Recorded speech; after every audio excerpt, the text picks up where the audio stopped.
promochrétienne.com. Jésus-Christ par la voix du Maître, c'est notre métier.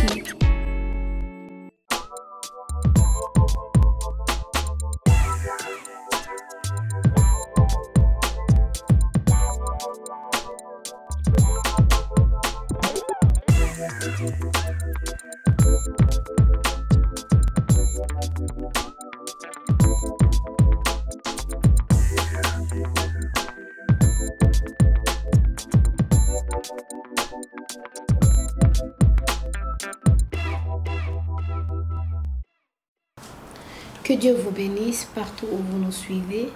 Nous sommes toujours très heureux, vraiment dans la joie de vous savoir nombreux et fidèles à nous suivre sur www.promochrétienne.com. Vous savez, Dieu nous a fait grâce de vivre encore cette journée. Je le dis souvent que c'est vraiment un grand privilège pour nous d'être comptés parmi les vivants. Que Dieu bénisse Promo Chrétienne, que Dieu bénisse toute son équipe et vous qui nous suivez régulièrement et fidèlement sur www.promochrétienne.com. L'homme a toujours l'habitude de se plaindre de ce qu'il aurait voulu avoir ou alors de ce qu'il n'a pas. Au lieu de se réjouir du peu que le Seigneur lui a donné, c'est cela le souffle de vie, la grâce, la bonté de l'Éternel, l'amour et surtout ce qu'il a. Merci.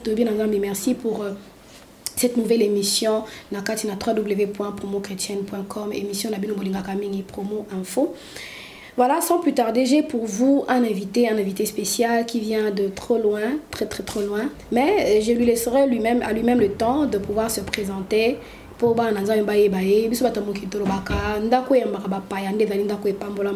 Nous sommes vraiment bénis na www.promochrétienne.com de recevoir encore pour vous, uniquement pour vous, un serviteur de Dieu, Aouti Moussika. Et toujours, je le dis aussi, que béni soit le pas de celui qui apporte la bonne nouvelle de Jésus-Christ.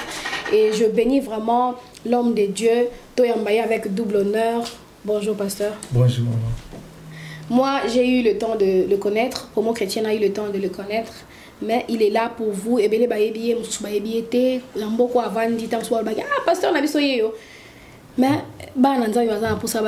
avec qui est venu nous rendre visite na www.promochrétienne.com.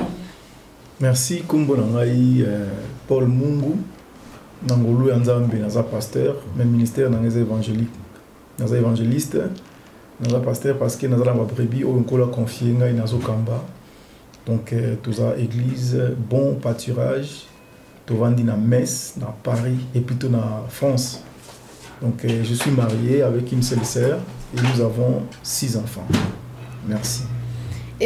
Pasteur Oyo Talabiso Lelo Nakatia www.promochrétienne.com. Merci de vous présenter parce que si on montre une image par rapport à la personne avec qui Tokoko Solana et na Mkola Lelo.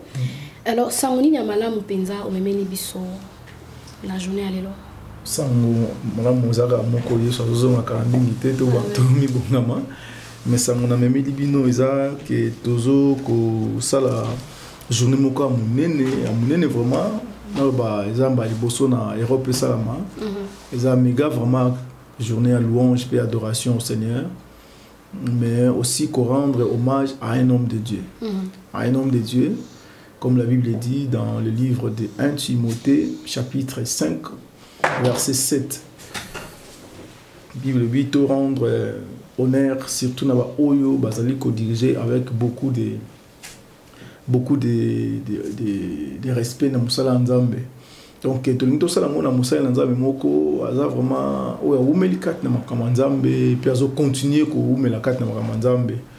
To mona ki ce qui s'est passé na ndeko na biso Alain Moloto tango akufaki ndenge ni bana nzambe to se sensibiliser ki na monde entier pour nous rendre hommage à ce saint homme de Dieu, Alain Moloto.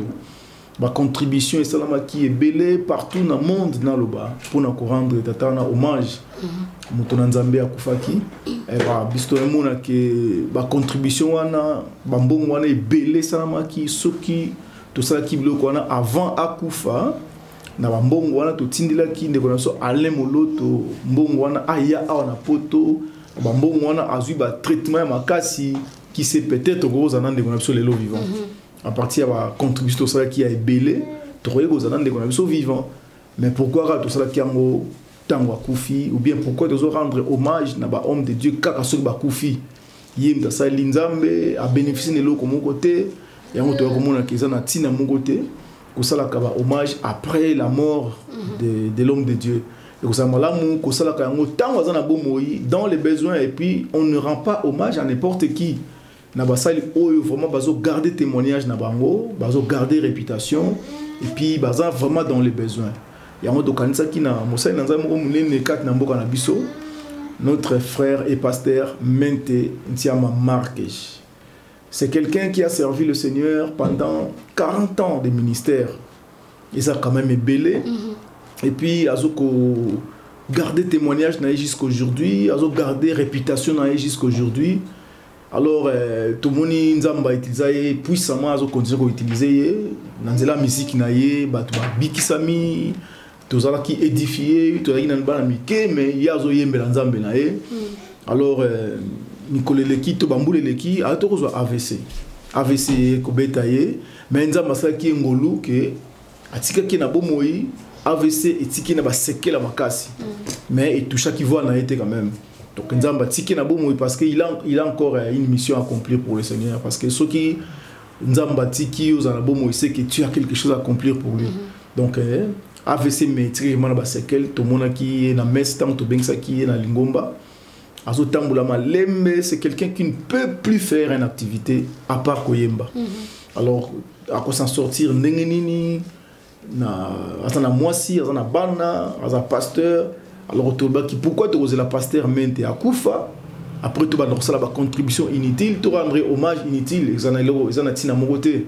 Il y a un kanisa qui biso ba pasteur ya messe na Nancy biso ba église na messe pe Nancy to sangana ki to sali communauté mobimba comité mobimba plutôt pour rendre hommage à cet homme de Dieu.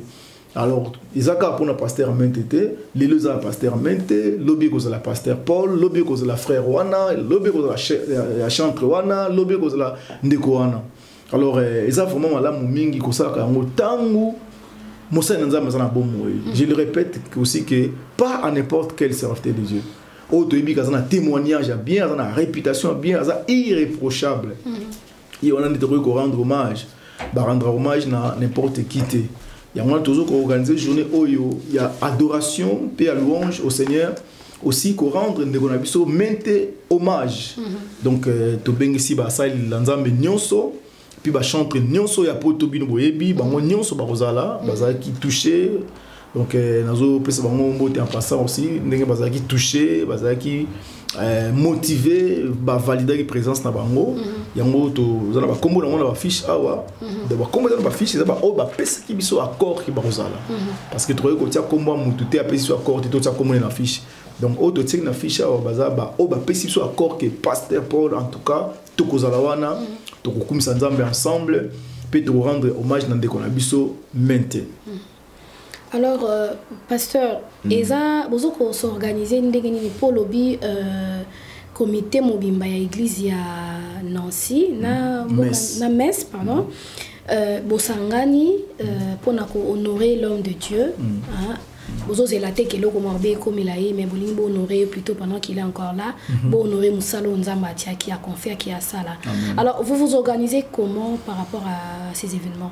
Vraiment, donc tout ça li comité, tout on a comité, tout on a président, tout on a vice-président, tout on a secrétaire, tout on a trésorier et puis tout on a membre. Donc comité on a pasteur. Naba maman pasteur donc naba sinabiso naba collaborateur église en tout cas c'est vraiment le romoko ya makasi zo salama et puis na chaque dernier samedi à mois to sangana biso ni so ba pasteur pour na ko bonde la pour na activité to to se réunir tous les derniers samedis du mois pour na ko bonde la pour na yango et puis pour la organisation to ibi que ça journée mokoka que ça des jours la journée mokoka ça samedi le 1er novembre 2014 alors tout ça ko ba o ba ko linga ko ya avant to préparer la place pour na la pour na bango donc puis activités gratuites vraiment donc puis ko lié ça gratuit tout est gratuit pour le coup nzambe tant un peu si vision pour pouvoir na nyonso donc nzambe basunga ka été qui aucun de kotia ba droit d'entrée ba o bazo tia ba droit d'entrée peut-être ndenge nza mazo révéler bango mais biso nza ma révéler biso ndenge on a te ko ba te que non ba sali lisumu ba sali lisumu te là c'est Dieu qui décide peut-être ça ndenge nza mazo révéler bango ba sala ndenge on mais biso Dieu ne nous a pas révélé kotia droit d'entrée ou bien kotia même centime morbo mais o nyo so linga ko pambola mosala nza même kolwana en tout cas vous allez pas moliper pour naïe mais organisation vraiment ils a très bien chaque chantre vous en anze mon moko akoyemba mokolwana o ya album na ye mais ba chante tout ba koyemba na elongona pasteur na biso mente ba koyemba nzembo pasteur mente ça sera vraiment une très grande fête yango tozo ko lancer message na basali na nzambe nyonso na poto kozala wana mokolwana et puis ba chante surtout o baza na liste té o tozo contacter na retard yango mo na se ya fiche tout ça qui surprise cela veut dire ils ont chanté comme si tous contacté en retard ou bah ils ont la paix kuna et le monde est témoin de biso victoire kayem rozalawana donc basé belé ba maman Sylvie manene ba rozalawana mais baza na liste té baza auto contacté après mais du coup ba valida qui présence na bango na komisinza même pe na pamboli bango. Alors eza eloko moko un événement unique ou bien vous pensez que si jamais et bandi dans na pasteur mente que beaucoup ça la paix sous ba journée mususu que ce soit en son honneur ou bien na batu mususu pe o nzamba otia bino à cœur bien sûr que zaka pour la pasteur mente tena utego ba za pour na basali na nzambe nyonso yo ataba o ba yebani to ba yebanité donc la ville bovandi so bozana musali na nzambe moko boyebi ka na témoignage à bien à la réputation bien et puis à irréprochable surtout parce que trop participer dans les sous montuté trop côté dans la massou montuté faut vraiment pour on a mis ça tout à la format capital pour lancer message on a que non on a pasteur na biso bien chante na biso mora na problème à un problème de santé na bosser là où nous allons nous préoccuper pour lui rendre hommage avant que sungaye na hommage on a que sungaye pour s'en sortir voilà. Alors, pasteur, est-ce que la question moi il y a comme dans mon tout ce et ça là on est ni ceux qui va bengi au frère ceux qui moto a bengi au té par rapport à titre aux anango pasteur ou bien évangéliste mais à bengi au frère parce que c'est comme si ba pasteur mingi lelo ba ça rappelle à moi problème wana je ne sais pas ce qui pasteur moi au talanga ça rappelle un problème wana ou bien tant que c'est pas commissaire apôtre pasteur prophète docteur et ça là un problème ba bengaye frère Kingandi au lieu ba bengaye docteur ou bien apôtre prophète pasteur évangéliste Kingandi. Vraiment merci ma sœur pour la question, c'est une très bonne question vraiment. Pardon. Nous frère même pas frère ngam Paul. C'est mon prénom, Mungu, c'est mon prénom. Et ça coûte na musala ba pasteur Paul na musala ba Paul. Alors ceux qui na musala na zo gang la bonté pourquoi va ba pasteur car dans l'église na gang la bon so ba Paul. Bien Anzela non c'est vraiment pas dérangement. Bande ko na biso ba apôtre bando benga maté apôtre Paul, apôtre Pierre ils appelaient Pierre. Frère Paul. Pierre Paul. Tu vois, donc ce n'est pas vraiment je n'ai pas moni moto azo comme ça na combo na don wana c'est trop dangereux c'est suspect donc moi ça me dérange pas mutabe ngelo moko te longo langa onza matika ngati et ko changer mo pété ne rotikala langa onza mapesinga ata mutabe ngai Paul les problèmes que ils ont ba sortir ba sai na nzambe belé za ba sai na nzambe mususu oyo vraiment nzambe moko bengi ya poni à établir. On a l'olenge à bassin l'enzame na bomona marque l'enzame kasi na bango bomona l'olenge à Christ kat na bango bomona afin de ça pas titre traité parce que ba doit bien ba titre ba don ministériel l'enzame yeso apesa ki bomona atia ba don na eli bosote mais atia Christ le bosso et puis exact moi pas si comme on a basali l'enzame ndengwana na ba erreur na ba plutôt na ba mbeba na ba buzoba parce que mon ita nzamba tindi Moïse na Égypte Moïse a osé quitter au Kenya, a zaki moudo au Égypte parce que ayeba ki Pharaon madame. Mais le rôle nzambe même tatinda ki Pharaon ko tia le boko Nicolas Moïse. Dieu était obligé d'être avec Moïse de les protéger. C'est la même chose aussi bateau nzambe imoka bengi a poni a tindi Dieu est obligé de nous garder, d'être avec nous. Le diable ne peut pas nous détruire. Alors deuxième sorte va ça nzambe za ba oyo ba komi na nzela ba sali nzambe. Basali nzambe ba komi basali nzambe na nzela basali nzambe comme la Bible dit bokende na ba mokili bosala ba nyonso ba disciple na ngai aussi bangwana baza passer nzambe o nzamba ya ko confirmer choix élection na bango après a bengi bango na nzela basali na puis a confirmer par rapport ya ninga ba sala nzambe. Alors troisième sorte basali nzambe ezaba oyo ba mi komisi bango moko. Voilà, les dangers commencent par là. Ba ye na bango pona sepela na musala ngo. Voilà, d'ailleurs za musala ko tumtako sepela ngo te. Pona na ba o pasteur lelo ba kompe o sala ngo po azana moi 2 3 versets puis mutalobine oza pela musakoli alobi ami bengi yango.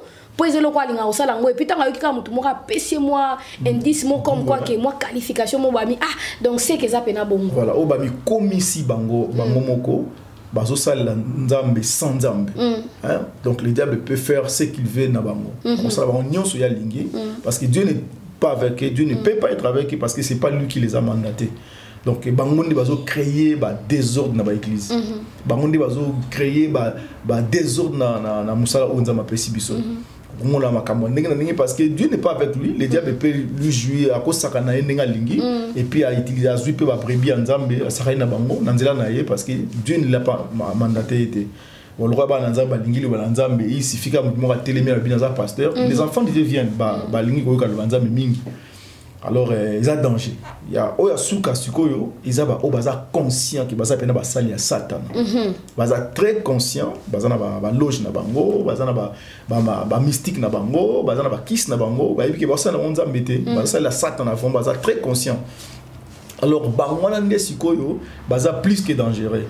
Mais sous goût bako moko matina niva komi benga banzambe. Voilà, bakomi ko mi benga bango, ko benga bango banzambe, komi benga banzambe, bangwana ni bazo créer ba yango na ko pesa bino conseil, il faut pas laisser n'importe quel message na studio na bino. Même si à présenter bino bambongo avant ce monique maloba o bo enregistrer et ça o ko bebi sa santé ba na nzambe santé spirituelle je dis bien malambo rembourser mbonga na e pour diffuser message on a été c'est pas bien et vous allez pas mbolia ta mukete pour na bino et vous allez vraiment boando mona ke bozo mbongo za nango et ça poison couteau poison koleka kutu poison mutako bika no so bolani ba traitement makasi mutako bika na poison mais nga beau père nanga zaki empoisonné mais na ngolo nzambe azana santé malamu siko biki. Mais on est vraiment sans retard. Donc il faut que banani o bino bolexa aller ça va dans nzambe na studio na bino n'importe quel message était parce que tout le monde est magicien vraiment dans carte de l'église ba tout ça ba miracle ko bimisa ba mbongo na carte d'église. Donc ça biloko monga et kamusa nga été. Ça biloko wana ko fallait ça là. La Bible dit il faut que cela arrive. Il y a un des autres là que vraiment que Bible c'est le ba nzambe. Mais biso ba nzambe ça ba montre na biso. Ça va montre na biso nzambe za songo ngani to komi to iba ko milengele peut-être ba regarder la parole et la prière. Pasteur Olobi loko mokwa que pendant l'organisation il y a journée oyo eza le 2 hein, le 2 novembre. Le 1er novembre. Le 1er novembre 2014. 2014. Dans 2 mois je pense. Oui, Olobi boza na comité moko boye oyo bozo travailler na bango na en collaboration na ba pasteur oyo bozo ko préparer journée wana.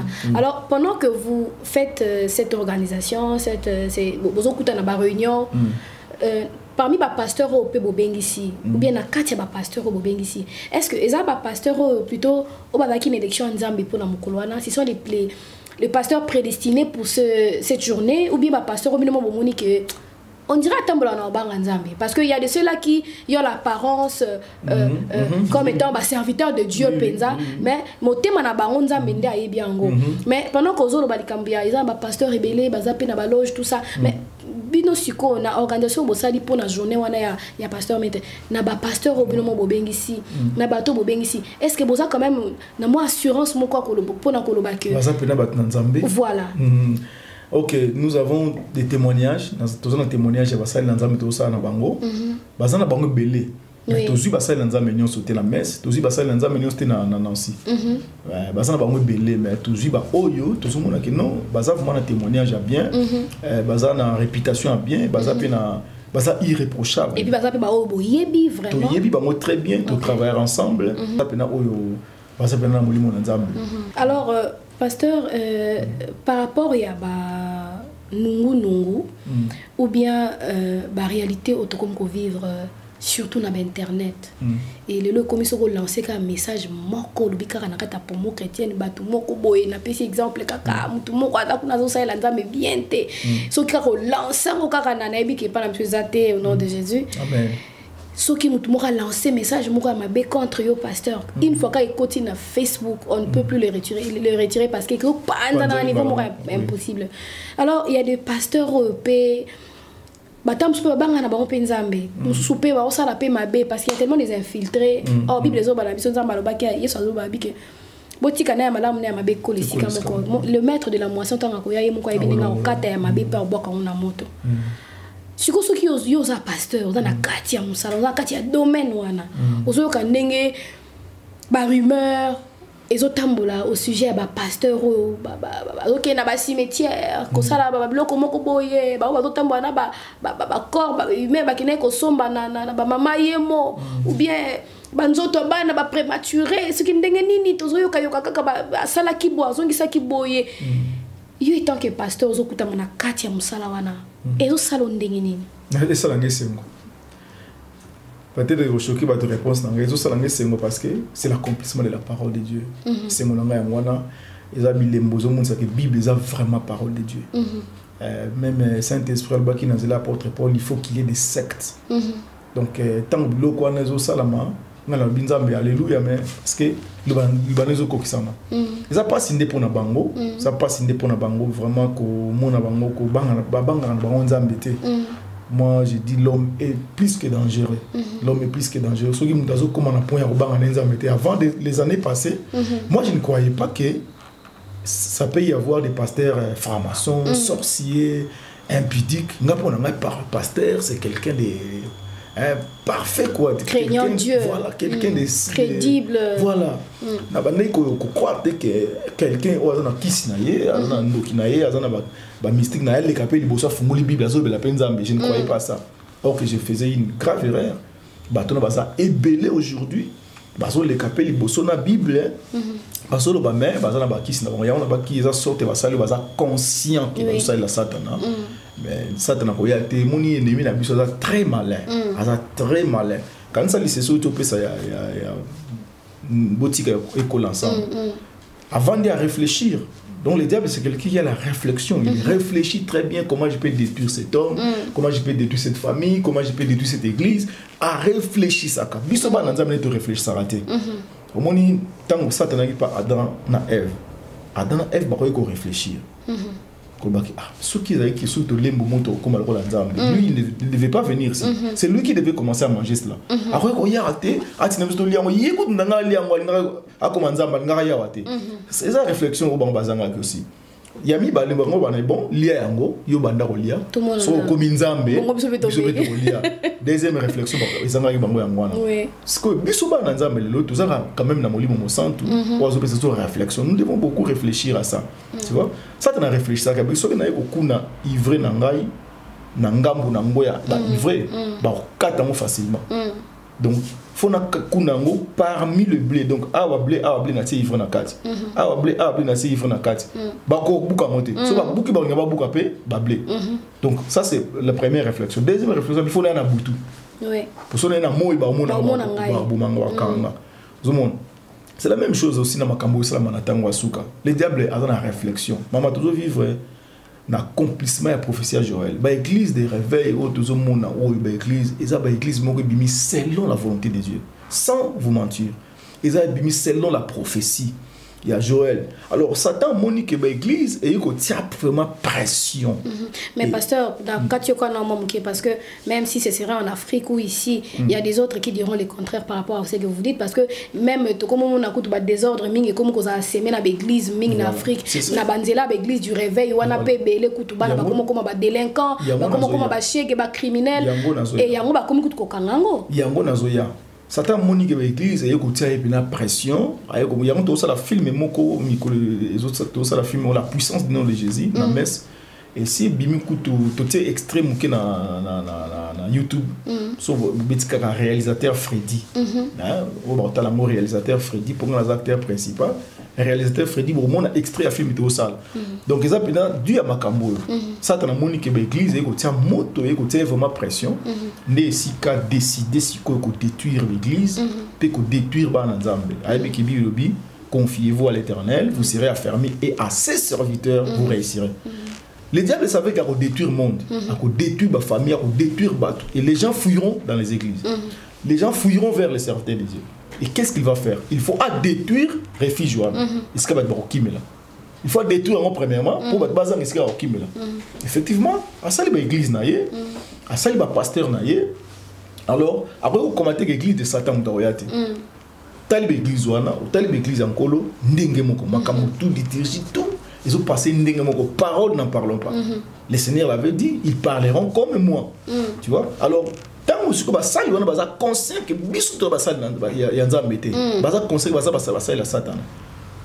Bananzamba ba ebele ba ya ebele ba yoki ba moni ba miracle na sima moni que pasteur abimina femme marié mon robot pate moko femme pasteur abimina mwana ngai mais muto ndenge na se confiance na pasteur ni tu vois ba église ba désordre so la ndi penza eza ba église ya sumasi ya te wana ozo mona ba désordre eza ba église o yeso télémicité eza ba église atana sali mais na kombo yesu pona ko longola ko ndima na bato pona ko longola likia ya mona zo senga bana nzambe nyonso faut boza na réflexion pe na discernement mokili ko zanga jamais na ba église ya malamu ya nzambe jamais pona ko sukisa na Congo na ba élection to ba yo ko mona ba bulletin de vote ya faux or ba bulletin de vote ya faux na po bima il faut bazo na maquette ya vrai ba bulletin de vote ya faux ko bimate il y a vrai athées, voilà. Tant que nous avons une fausse église, un faux pasteur, c'est qu'il y a là Moïsali. Tu vois? Alors le diable fait ça pour nous détruire réfugiés, pour nous détruire réfugiés, bâtiment qui n'est pas un pasteur. Donc il faut beaucoup faire attention comment on a nié sur ça, ça bombe ya suka ça dans nazo benga ça bombe ya suka ça dans ça pour nous détruire qu'on dit ma bateau effectivement beaucoup de familles si abandonner par l'église ils ne veulent plus entendre parler des églises ou des pasteurs donc ce qu'on a Paris bien na château so ngoyo ka so le baka je suis le pasteur n'est pas aussi kayo pour regretter pourquoi bengi omi bengi pasteur voilà donc réputation ba pasteur et baby na ko encourager ba famille ou bazu ba déception ba na nzamo bazu ba déception na ba église. Vraiment, vous devez beaucoup faire attention parce que c'est votre foi qui est en danger. Beauté les mabo zonga, bonde la nzamba ko diriger bino na mangomba na ye, pe na nzela basali na ye ya malamu. Ko vanda nengo les solutions té. Nzamba la biso. Bilo Momboyoki, une dernière question encore pasteur, oyebisi biso comment vous vous préparez par rapport à cette journée? Nazongi susuma mke pour la journée lelo et la journée le 1er novembre, c'est na salle erreur té. Le 1er novembre. Voilà. Toyebi quand même que quand un événement, il y a un maison s'est préparé. Diable peut à manigancer toujours quelque chose. Parce que la Bible dit que la tour ya Babel pays bango ba se concerta qui ba vanda qui ba lobi faisons-nous un nom. Ce n'était pas pour glorifier l'Éternel. Il y a un homme qui t'a pour en confondre. Si seulement ils avaient formé un corps pour n'élever que Jésus. Mais Tema benga basala kaka ba élevé combo na bango moko faisons-nous un nom wana nzamba zo ki gloire. Or la Bible dit que quand Dieu approuve la voix d'un homme il dispose tout en sa faveur. Alors diable peut à koko monigancer quelque chose sachant que basa na nzamba moko boy ba na nzamba moko boba okuta na place moko boy. Il y a de ceux-là au bata na ba loge ba pasteur au pe ba na ba place moko ba ya malamu te molili ba ko ya ko luka ba tie loko moko boy.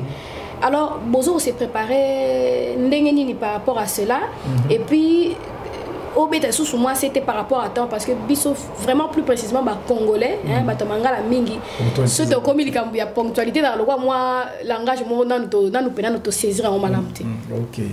Merci mingi bato tour de Babel bango non seulement balinga qui kosa la combo mais ba bima qui na vision nzambe vision nzambe c'est vraiment ba panza la mokili mobimba on habiter tozala ndako to komati na likolo c'est-à-dire ba bima ki na vision nzambe tant nzamba kiti ba très uni hein très uni tant nzamba kiti a bio unité na bango mutu moko terre avec ça ba sala ba mi mo nzamba ngako donc à mon avis danger comment ça puissance et unité puissance et unité ça fort quand vous êtes dans la vision que Dieu vous a donnée Ndesika unité comme vraiment très puissante et forte. Mais quand l'unité bimine la vision de ma personne, c'est là qui est comme dangereux. Alors on m'a confondu mon balam tout le monde qui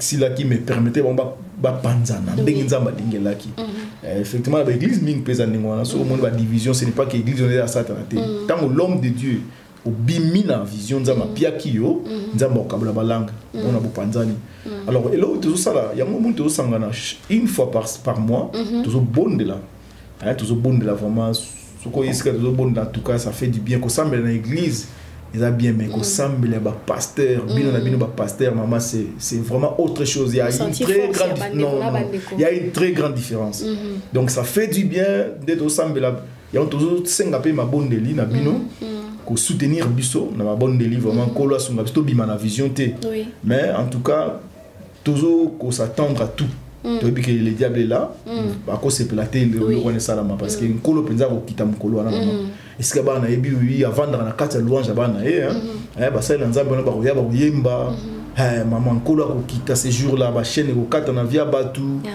bina ba ba délivrance tout ça vraiment béni je suis sûr et certain naza ka convaincu mais naza sûr et certain exactement madame moi munguna ko tika te croiser les bras tout ça on va facilement n'imate bitumbezali l'orion so bitumbezali te botika na binoza nzambe te bitumbezali on a ba pasteur msusu ba ko lancer message partout que makambo na ba tout ça là on a yango te bolanda bango te na ko sam na ko senga les journaux ngo za souster na ko senga na ba sai na nzambe ko yoka mingi nzambe ko yoka batute keba roya ko liama na lion ndenge vie prophète alesa ke muninga na lion faut ko yoka mingi nzambe azolo ba ko yoka te ba loba na yo oh non ba pasteur boina boté yoka mingi nzambe mais ba chantre même bino ba pasteur na bi ke biso ba sana nzambe to se déplacer en pamba te so nzambe lobité to yaka te c'est mieux ko yoka pe na nzambe ke ya ko yoka bato et puis oui na biso là bas oui oh nyonso yaka après nous t'avons pas nzambe te et oui par rapport à la ponctualité voilà par rapport à la ponctualité en tout cas tout ça ponctuel tout ça très ponctuel ba si tout ça la salle moko monene to zui à messe la plus grande salle à messe tous clé vendredi na pourquoi et na pourquoi na to tumba susu ma bondeli sur la salle pasteur tous dans la salle le vendredi soir on a butu na to bondela et puis tous attendre là la main 14h pile activité bandit donc na bon la mingi ba na nzambe ba la très ponctuel parce que risque ils allaient aux en place risque ils allaient aux en place cause la très ponctuel parce que est retard ils a causant la botosi biso excusez maman na lingomba na bon pâturage mes collègues tu vas négo kanga porte parce que tu vas dans 14h 14h05 tu vas négo kanga porte parce que tu vas comme on a habillé comment tu vas te voir on a retard makasi tu vas bon oya lingi ko ya ko sambela pena nzambe na solo a ko ya avant 14h alors oya lingi abusé ici c'est la présence de Dieu tu kanga porte 14h05 porte kanga soko ye okozonga donc tu appliques ponctualité mais ça là qui pena polygamie makasi mais l'eau nyonso vérité nous estamos bimaka o ya pona ko sunga en tout cas ezokisaka mais au fur et à mesure ko exhorter ba na ba comprendre que non papa oyo a le classe bolam a le classe bolam parce que ko ya na retard na présence nzambe ça manque de respect dans nzambe et ça autocité Dieu ne peut pas être avec toi donc on passe même dans dimanche de au culte ce n'est pas conseillé au retard na culte ce n'est pas bien. On a rendez-vous, on a besoin d'avocat, on a préfecture, on a médecin, avant l'heure. C'est lui qui est au-dessus de tout ce qui est. Rendez-vous, on peut se mukanda lobby. Voilà. Never so comment déjà. Donc vraiment na bon ami ba na nzambe cause la très très ponctuel même ba dimanche église même ba culte sémanal cause la avant l'heure parce que ce comme ka retard ya ero bokanga Dieu ne sera pas avec toi dans ces cultes là au l'exama kele la pamba na miso nzambe au mona lobo nzambe te ya mo peut toujours mona différent entre biso na apôtre na apôtre nzambe ko s'est révélé avec beaucoup de miracles beaucoup de puissance na ba prophète mais pourquoi na tango na biso ba biloko nzate parce que tout ça ba liste na biso ba masumu to sala et kobo ko yiba ko boma discothèque tout ça mais ko ya retard na biso nzambe na biso na lisumuté ozomona nyonso wana eza babiloko ezo permettre te nzamba kita na place kozosanga na sala donc soki okendaka retard na église mwana nzambe tika biloko wana culte bapréparant samedi culte dominical bapréparant samedi opréparé culte na yo et puis quand tu pars à l'église obondeli nzambe na ndako nkolo yo penga pe moyo penga santo nazokende kokumisa yo nga nalingi papa salanga ngolu ta nazokende nakutana na yo kende avant en tout cas omona ke nauti pena na présence nzambe Amen. Voilà. Vraiment, pasteur a dit clair na réponse nae. Et là au moins c'est petit pasteur Olobi que surtout biso ça la moi liste masumo na biso mais na kati na ngo ponctualité on dit to tiers ngo côté. Vous avez ngo dans normal. Pasteur, une dernière question encore par rapport ya ba pasteur to lobela ki ngata moi muke maintenant tout beta sous moi c'était sikawana. Par rapport ya ba pasteur ou bien ba sai na nzambe oyo ba komi benga ko prétendre être des dieux. Comme ko senga pe batu na bango ba benga bango banzambe. Et il y a de ceux-là aussi qui acceptent cela comme ko benga epe nzambe. C'est vraiment abominable, c'est vraiment abominable. Basa la mabele na bango batambola nango. Oui, mai na bango romela surtout. Ba mela pe mai nzambe te ndenge frère Josinzita Yemba. Ba mela pe mai bango basala yango. Surtout na biso na Congo.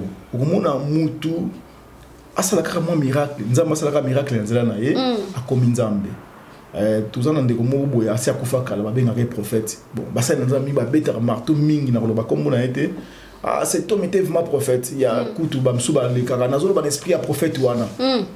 Mais ngai jamais na mon vie na koloba ke tata na zali prophète. Miracle ni na sala prophète nini. Asala 30 ans na prison. Asala musala nzambe wapi. Lelo oyo abimi net mvuluzi bazo benga mvuluzi. Tout le monde parle de lui, bazo bakaza mvuluzi, église ça c'est diabolique, c'est diabolique. Donc ils ont vraiment le reporter malheur na mboka.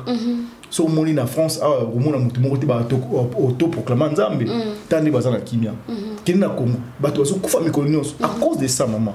Dieu n'aime pas qu'on puisse prendre sa gloire. Ozomona alinga ka idolâtre ta bukete. Soki mutu moko ranzambe ya mozomona ba miracle ça la marathon ba bormi ko zoba kisi kwa ça ba miracle. Mais pasteur, il y aura des gens qui au bakoluka ba interrompre ou bien ba lobake Bible ya ngomo kuto o bino botanga kawani zo lobake. Ngapela tanga rango que zo lobake nous sommes des dieux pourtant nous mourons comme des hommes. Ah voilà. C'est basé plus place on a poyé mo nzambe kuta bengi biso banzamba mike donc on a le droit ya komi benga quand même nzambe parce que nzamba ebsaki Moïse na sali yo nzambe mais liboso ba égyptien liboso ya ba israélite liboso pharaon abi na sali yo nzambe devant les pharaons. Dieu avait bien déterminé. Moïse était Dieu devant les pharaons. Nous sommes des dieux devant les diables. Pourquoi? Parce que le Seigneur, quand il est venu, a zongi si biso na image et na ressemblance ensemble. Or, mutu moko te ko longa Satan. Munzamba ko akoye ko sala erreur on tazo ange moko boya ko tinde comme sauveur. A cause erreur on tazo serviteur moko non parce que le diable était le plus puissant. Donc na ba ange nyos kaka nzambe mutaki likolo na ye. Mutaki na nguya ko ko nzamba zakate. Munzamba so ko le Satan zakate azakite. Nzambe so apesi loko alongola ngote. Akozoka muso asali koleka oyo apesi yo. Yo mono koyi muso amati. Alors yo koyi ne loko nzamba pesa ki. Voilà, otika na monde ngwana. Otika na ngoma yako koyi. Otika na ngoma yako koyi. Nzambe tanga pesi Satan nguya. Alongola ngote akitana ngwa ya nango, le diable était vraiment puissant parce que il puissance moko élevée. Alors nzamba mona kite nani okoyo koya pour alonga ye. Pour pona kolonga il faut betailler après boteli mututi. Yango zo mona nzamba ya kosala nde mutu. Asali mutu azwi nguya siko ya tina na mutu. Nguya o nzamba tsaki na mutu leki ya Satan. Yango moni Satan a décidé ki azwa ngoli susu parce que il ne pouvait rien faire devant l'homme. Il était sous les pouvoirs de l'homme. Yango mona sala ki tout. Nanzila désobéissance ndenga na kozwa pouvoir wana. Alors tango ko ici mutu nanzila désobéissance. Nous devons beaucoup faire attention la désobéissance à la parole de Dieu. C'est trop grave. Surtout dans la rébellion, pasteur. Parce que le diable s'est rébellé. Ça fait partie de la désobéissance. Ça fait partie de la désobéissance. Ne suivez pas celui qui se rebelle. Il ne faut pas suivre un rebelle. Alors, tango ayeko ko isa mutu ndi azui pouvoir maman. Satan yo commence plus puissant. Plus puissant. Alors, Dieu cherchait qui pouvait sauver l'homme. Oui. Il faut mutu moko aza puissant ko leka Satan a bétillé anesthésié après boteli mutu na maboko na parce que quand on met l'anesthésie mutu comme en faible donc nous ça il faut voilà alors atalaki na likolo mutu ayite ba ange bazalaki wana atalaki na seba o bazobenga ba mvulisi tout bazalaki wana mais pourquoi tindaki ba moté ba Moïse bazalaki wana tu vois il y avait personne ko kanga Satan kaka yemo nzambe c'est pour ça il s'est fait cher maman yango misalaki nzoto tango aye. Ils ont makambo belé, le 1er novembre. En tout cas, ils ont vraiment invité Bino Boya, vraiment, collaboration, belé sur ça. Il y a beaucoup de choses où Batbaye baraté. En tout cas, naïbi que par la grâce de Dieu, Tomi Comicité, Kolo et Moura Koloba, Boya, vraiment, Boya, comme belé le 1er novembre, parce qu'il y aura aussi la parole. Oui. Mais est-ce que vous intitulez un thème moko précis? Par exemple, le frère Odi Kabang que je salue en passant, à ça qui concerne Mokaloba qui au pied de Jésus. Bien peut saluer le moko boye pa yo bo pesi un titre moko boye que tozo le bela mingi likambo yo. Bon, le rôle des campagnes, des séminaires, des journées à louange. Donc si thème nango il te parler mingi sur la louange. Et là on est ça la manakata louange. Alors nanu a ko bénéficier de logo ça la louange. Est-ce que mouvement ko bénéficier nango? C'est ça qui te rôle bela mingi. Donc batika ko benga bat ba mvuluzi. Botika ko autoproclamer batu banzambe. Bible est vraiment parole de Dieu. Mama soki Bible est que ba occidentaux on a yebi ba croire ko permettre te yeso zala juif. Yeso ba ngeba permettre yeso zala juif ngazala français. Oui. Ba ngeba permettre te makambo zala origine juif. Ngo zala origine Belgique ou bien il y a France ou bien il y a Occident. Mais ba ke négotika ba kambo zala bango et puis mudari na Israël non impossible. Ça c'est un 2 pour notre succès. Ba livre nyonso na mokili. Au monde on tire au monde livre mo des Angleterre. Ba livre tout ça na ba auteur na ba occidentaux nga na yebi. Ce qui Bible oza ki lo ba nzambe te ndesi ba Bible ça auteur livre. Bah ça peut deuxième partie na ngo. Ndesi ba Bible ça auteur. Version moko boya. Voilà, auteur ya Bible yeyo. Alors ba yela nga auteur ya Bible, na la pas sur la Bible. Mon ko ba yela nga auteur ya Bible que tato mta commence la Bible. Il y a auteur à la Bible, non, pas sur la Bible. Ils ne les trouveront jamais. Pour auteur à la Bible, il y a Oyo et Zanzambe. Donc voilà.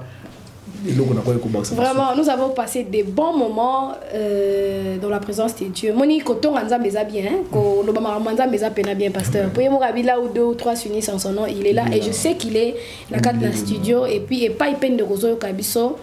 Nzambe azana yo elongo soki otambola penza na ye soki aza pena na kan na yo soko osala eza volonté na yo ozo se rebeller te nzambe azana yo. Nous sommes à la fin de notre mission. Merci de nous avoir suivis, merci de votre fidélité, merci parce que vous ben arabiso vous conseillez biso, merci parce que vous nous appelez, merci parce que vous êtes toujours là. Que Dieu vous bénisse. Pasteur, ba contact les andengeni ni pona kozwa bino si jamais ba tu Allemagne par exemple, ba na posa ba koma kuna atali tamsuna fiche azo luka comprendre bien ba komini mais azo ko mona pena malamte aza na posa zwata mutu moko boye pour expliquer apesa itinéraire comment ko koma kuna. Contact les ali 0033 oui 7 82 46 83 98 ou bien 98 0033 7 82 46 83 98. Donc ce que bengi na numéro oyo on reçoit vraiment mutu ya sir ou ko diriger yo ici ka ndenge ko comment ici ka to sangana mais adresse comment na ina ni ndekwana Pasteur Paul. Ah yemo Pasteur Paul. Adresse ezali na messe eza na salle Saint-Denis de la Réunion 2 route de Lori à Metz. Donc salle Saint-Denis 2 route de Lori à Metz. Donc en tout cas na beng sibino ba pasteur nyonso boya vraiment bat nzambe et puis que tant biso sangana ka nzamba akitaka toujours à salaka vraiment frère Odi vraiment kozanga te aussi confirmant qui présence na yo frère Clovis Makola maman Blanche Tudilu on a zopesa bambote na musika maman mami Nzungu vous avez belé sœur Sylvie. En tout cas, frère Mbuta Kamoka, papa Thomas Lokofe, en tout cas, toujours bien Sabino Nyoso, vous avez confirmé la présence de Bino, nous avons pas Bino, frère Nico, na Londres aussi, Kolo a pas Bino, et puis na Pessi, pasteur Nyoso Mbote, na basali Nzambe Nyoso, partout na Europe, Bozola Ndabiso, Mokondi a pas Bino, sans oublier pasteur ya Metz, pasteur ya Metz, na ya Nancy, Nkolo a pas Bino. Que Dieu vous bénisse. Surtout il y a malade mais les bonnes choses ne durent jamais. Si jamais vous avez besoin de parler précisément avec le pasteur Paul Mungu, et il a été clair après ce numéro. Si jamais vous avez une question par rapport à tous ces vents, par rapport à tous ces tumultes, par rapport à tous ces les andis, par rapport à Makamonos Tuzo Yoka Yoka, il y a bâton de la fin, les signes, vraiment. N'hésitez pas à contacter le, il est là, il est disposé, c'est un berger, c'est un serviteur de Dieu. Il y a un chef, il y a un serviteur.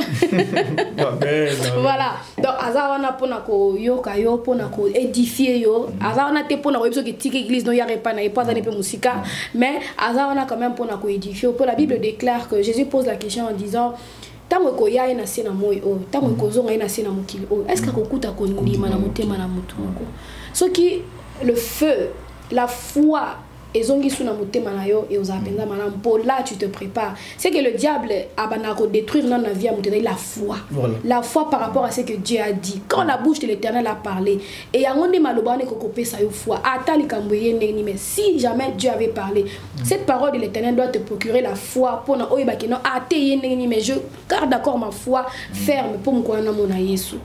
Que Dieu vous bénisse. Message au pasteur Alobaki, message à Malam Ezali, Jésus revient bientôt. Amen.